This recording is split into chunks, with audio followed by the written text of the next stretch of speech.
Why, hello there. Today we are going to talk about Paul Michael Anderson's Everything Will Be Alright in the End Apocalypse Songs. This is a collection of short stories. As it sounds, apocalypse songs.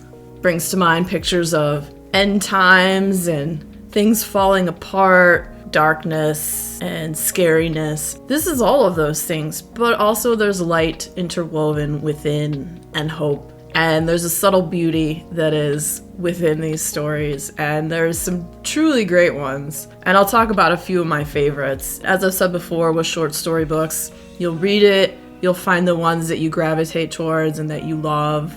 Apocalypse Songs. It sings brilliantly in different tones, pitch, and notes.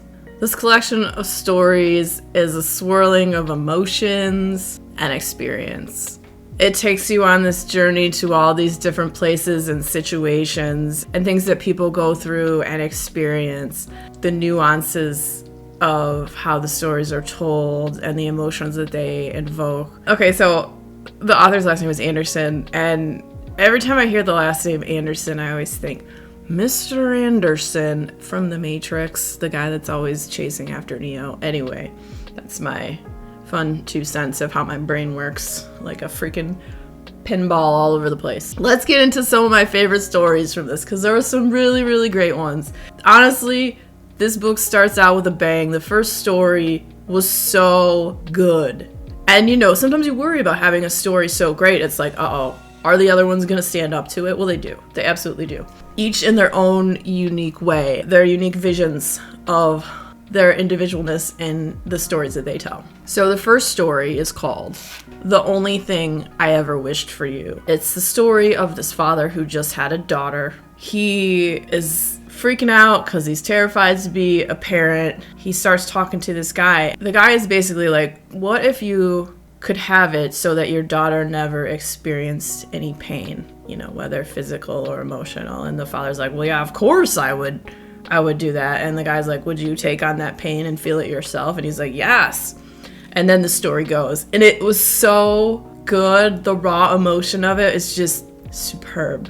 And I think, honestly, I have more than 3 favorites, but I don't want to ramble on and on and on. The next one I really liked is called, well, You Asked for a Miracle. And this story takes place in a mall around Christmas time. And there's a mall Santa. It goes to weird, strange, dark places, but I freaking loved it. And I think also I've worked in a mall before, so like the whole experience of that and like what happens around Christmas time, mall Christmas time, Santa is magic. And then another story that I really liked, the story is called Detritus 10 Pieces. This is a story about a kid named Kevin, and he's in high school, and he's dealing with the emotional trauma of loss, of angst, of anger, all the things that swirl around in, you know, the teenage mind, dealing with the fact of what happened with his family and his mother. It was sad, but it was emotional and hopeful and truly great. And what I didn't know until I read further on in the book, because I'm a big advocate, like read the liner notes, read the end notes, read the acknowledgments, because honestly, you'll find some gems in there, and you know, you learn more about the author.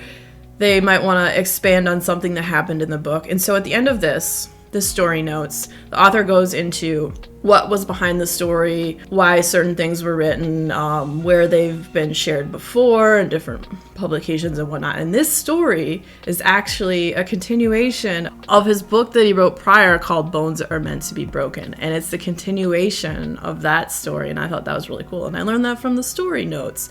Also, don't read them before you read the stories because there are spoilers.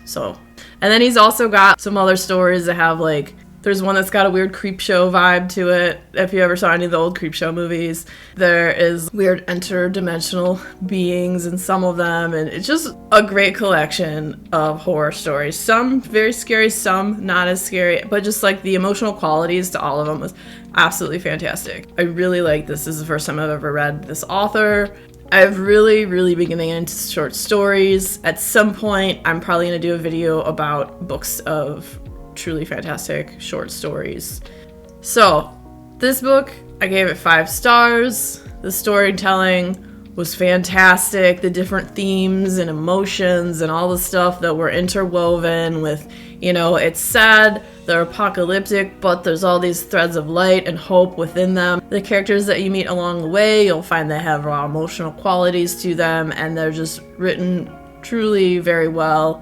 Just the different stories too, just all these different windows into these takes on things and emotions and weird stories. There's some really weird ones. There was one, and I'll just say it has to do with movies, that was, at first I was like, what is happening? But it all becomes clear in the end. There was a couple stories in there, when you read them, it was kind of like chaotic in the beginning, and you're like, what is even happening? And then it becomes clear and makes sense.